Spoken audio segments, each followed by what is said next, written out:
说哪个？说施工的，施工刚来不久嘛。施工刚来的时候唯唯诺诺的，我操，现在大逼拽拽的。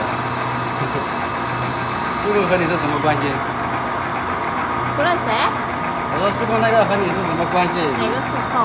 那个哦，什么关系？没什么，没什么关系啊。